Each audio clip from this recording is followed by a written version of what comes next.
টঙ্গী পূর্ব থানা জিয়া মঞ্চের আয়োজনে শহীদ রাষ্ট্রপতি জিয়াউর রহমানের জন্মদিনে মিলাদ ও দোয়া অনুষ্ঠিত হয়।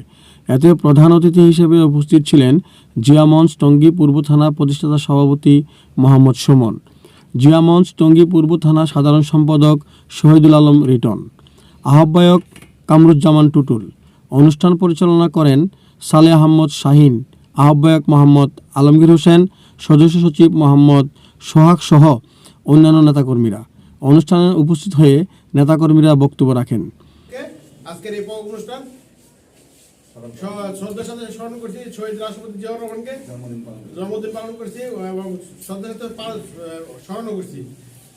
আগামীতে শহীদ রাষ্ট্রপতি জিয়াউর রহমানের দল যদি ক্ষমতায় আসে বিএনপি এবং আমাদের টঙ্গী থানার সভাপতি সুমন সাহেব এবং 43 ওয়ার্ডের সভাপতি কামরুজ্জামান টুটুল এবং সেক্রেটারি সালাউদ্দিন শাহিন জিয়াউর রহমানের হয়েছি, সেটা হলো আমাদের শহীদ জিয়াউর রহমানের জন্মদিনের উপলক্ষে। আসলে এই জিয়াউর রহমান এমন একটা লোক যে ওনার জন্ম যদি না হইতো আমরা আসলে দেশের বাংলা ভাষা বলতে পারতাম না।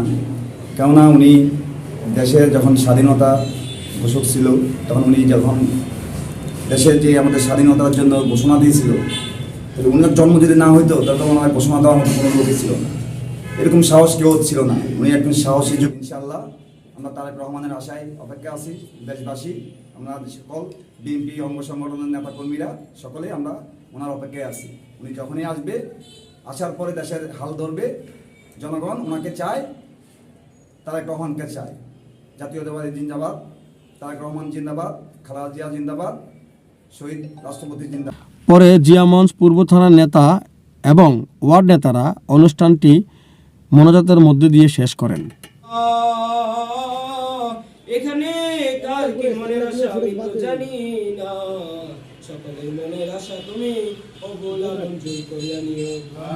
কালিমা শেষ করিয়া বলে করিম, যখন আমাদের সম্মুখে আজরাইল চলে আসবে, ঠিক সেই সময় তোমার হাবিবের চেহারা মুবারক দেখাইয়া আমাদের সকলের জবানে এবং কলবে জারি করিয়া দিও মধুর কালিমা লা ইলাহা ইল্লাল্লাহ।